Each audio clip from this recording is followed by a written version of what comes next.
CRJ 225. This is your week 6 podcast. Got a lot to cover this week because we're covering the property crimes. So, burglary, arson, theft, robbery, and receiving stolen goods specifically. Under Illinois law, burglary is at 720 ILCS 5/19-1, and it's defined as knowingly entering or remaining within a building, a trailer, a watercraft, an aircraft, or a motor vehicle without the consent and the intent, without consent and with the intent to commit a felony or theft. Now, we always typically think of burglary as having something to do with theft, right? That somebody, broke into a property, obviously without the consent of the owner, and intended to commit theft. But the statute actually says, or a felony. Now, when someone enters the property without intent to commit a crime, the state might pursue a trespass charge instead of burglary. So somebody who breaks into a property and there's no indication that they intended to take anything, and there's no indication that they intended to commit a crime other than entering the property, it's trespass. To prove burglary, a state prosecutor must show that the defendant entered a property without permission or stayed on the premises after permission to enter the property had expired. Sometimes you'll see someone stays in a store and hides until the store closes and then proceeds to steal property. In addition, the prosecutor has to prove that the defendant entered the property knowingly with awareness and purpose and with the intent to commit a theft or felony. The types of property eligible for burglary include buildings, aircraft, boats, motor vehicles, and other things like that where a person could enter and someone else could have property within. Criminal offenses related to burglary include possession of burglary tools,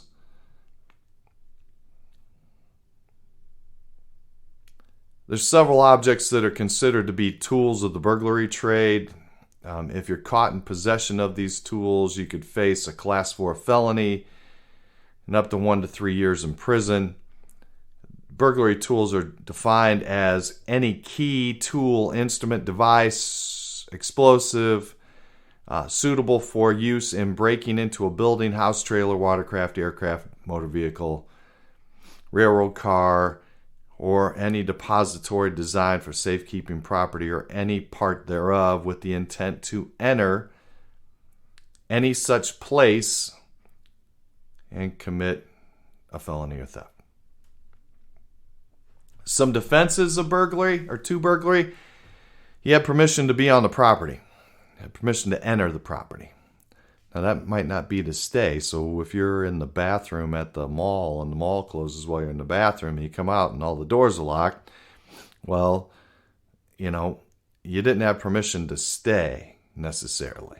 It could have been an accident, but if you walk around and start taking stuff, you committed burglary. Lack of intent to commit a crime when you entered the property or after entering the property. So if you just come out of the bathroom, all the doors are locked and lights are off, you call and say, hey, you locked me in, then you're good. And then entrapment by law enforcement. But entrapment at any time is improper. Arson's defined as the willful and malicious burning or charring of property, and there are many types of arson crimes, including setting fire to one's own property with fraudulent intent, like when someone burns down their property to collect insurance money. While the majority of arson crimes involve damages to buildings, arson can be committed by a person who sets fire to forest land or a boat. Arson typically is classified as a felony due to the potential to cause injuries or death, not only to people, innocent people, but then to first responders who come to have to help put that fire out. I didn't get that. Could you try again? Siri, she wants to talk. It is, in its most basic sense,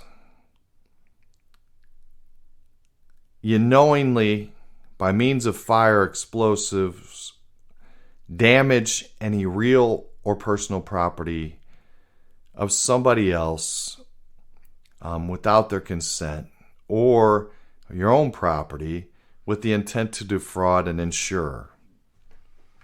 It's investigated specifically by trained investigators locally.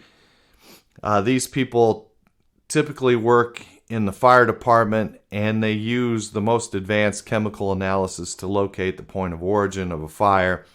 If depending on manpower, and large departments like the city of Peoria may have a police officer who has special training in arson investigations. You typically are leaning on fire department personnel locally. It may take months or years to fully investigate a case before it's charged, because there's a lot of chemical analysis, a lot of expert analysis, lab analysis outside the typical type of lab. So it takes longer. You're relying on outside experts to help develop the evidence. Law enforcement's involved, and the investigators look to understand the motivation behind the crime of arson, and that's probably where the police department personnel are going to spend most of their time.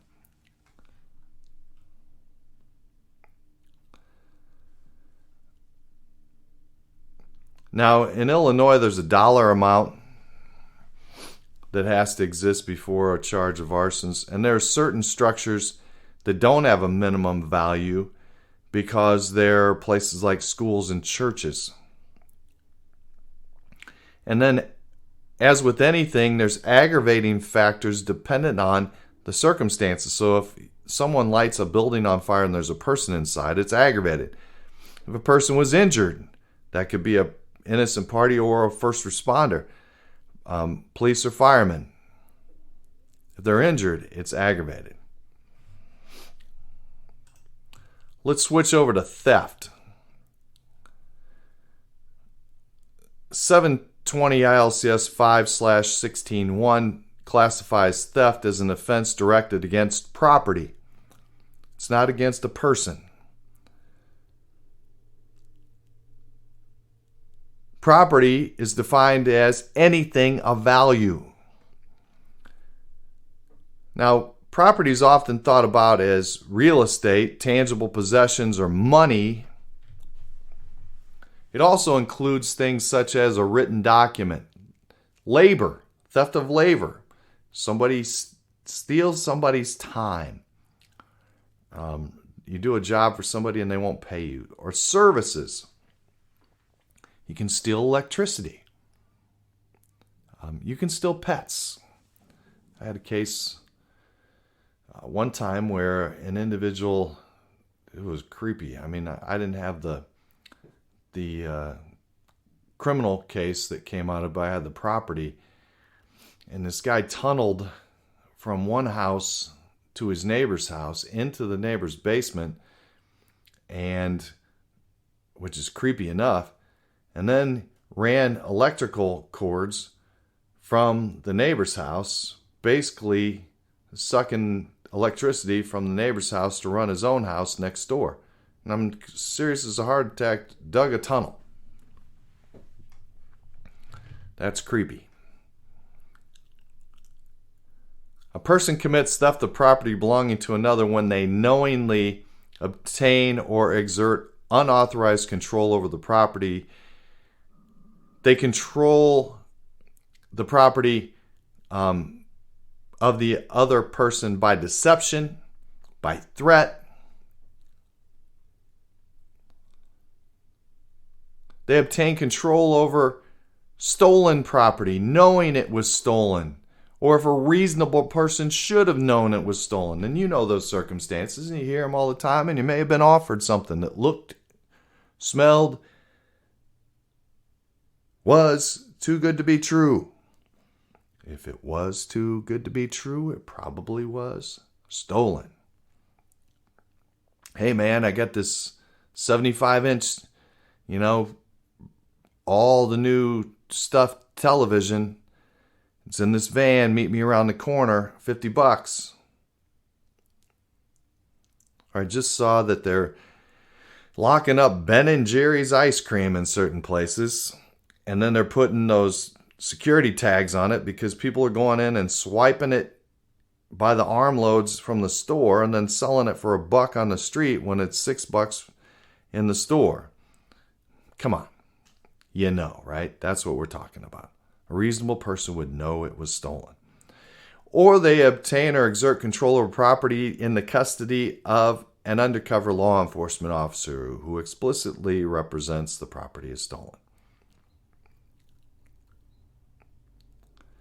A person committing theft must have intent to permanently deprive the owner of the use and benefit of the property. They must knowingly use, conceal, or abandon the property in such a way to permanently deprive the owner of its use and benefit, or use, conceal, or abandon the property knowing that such use, concealment, or abandonment will probably permanently deprive the owner of the use or benefit.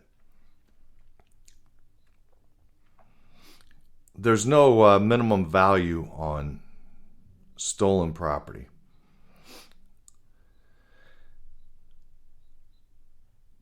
So let's talk about robbery. Robbery is one. So robbery, burglary, people get those confused. It's like assault and battery. And you all know assault and battery very well by now and the differences. And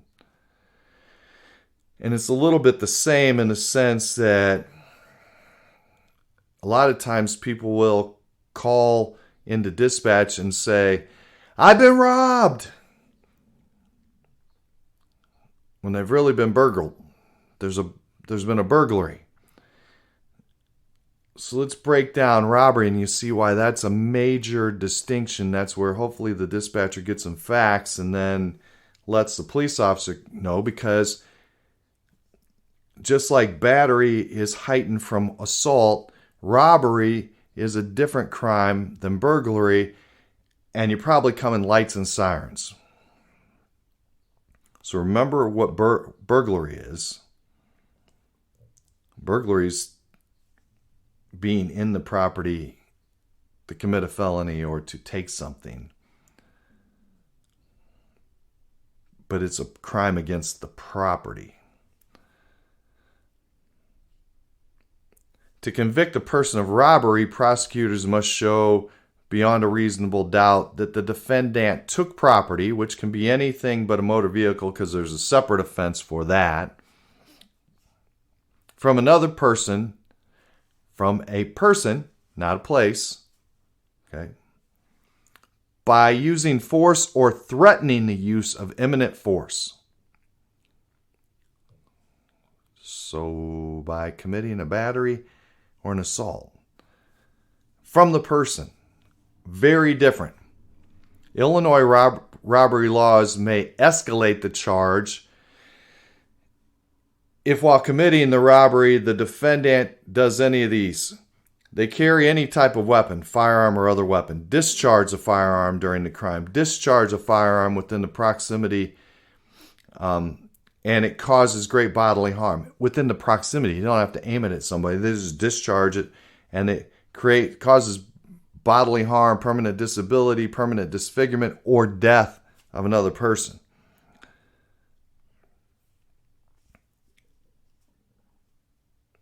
And robbery of a motor vehicle is a different charge.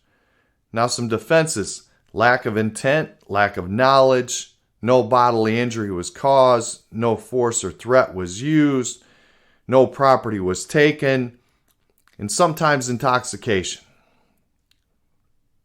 They didn't have the capacity, they didn't have the intent, right?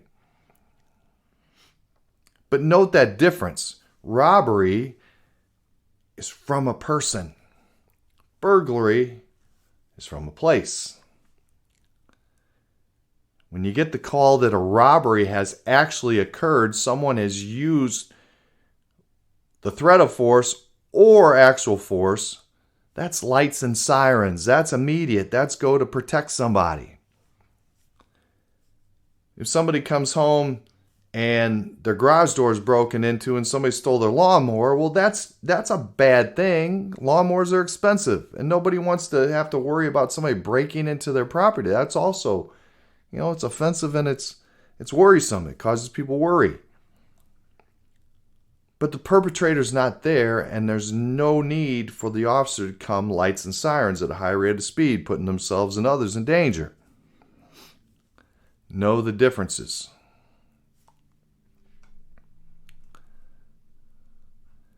Last one.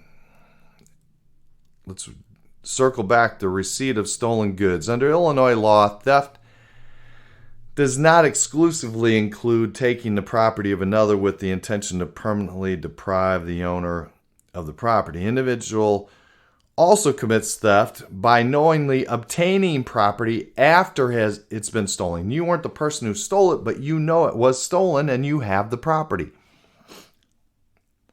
They knowingly obtain control over stolen property, knowing the property to have been stolen, or under circumstances that would reasonably induce him or her to believe that the property was stolen. That's 720 ILCS 5/16-1A4.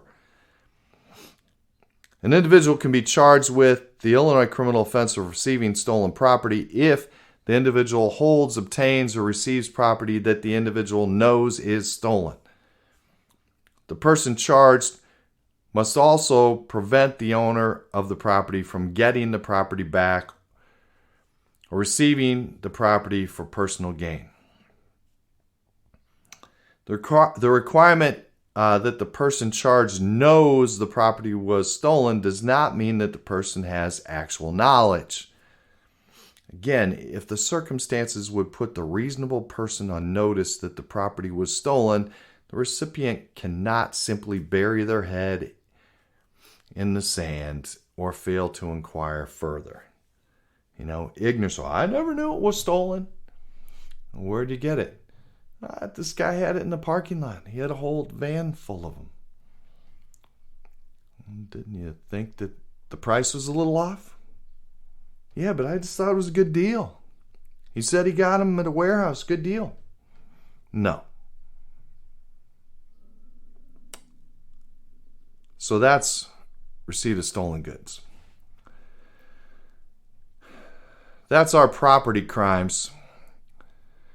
And week 7, we move on to victimless offenses, breach of peace, obstruction of justice, bribery, and perjury, before wrapping up with our final assignment, which is going to really test your knowledge for breaking down statutes and give you some practice and an opportunity to write a narrative based on something you're going to see with a focus on the type of narrative you would write in a police report. And again, for those of you going into law enforcement, that's going to be very helpful in the future. And for those of you who aren't going into law enforcement, it's going to be very helpful in your future. Perspective. Because if you're not writing police reports at some point in your career in the law or criminal justice, you will be reviewing those types of narrative reports.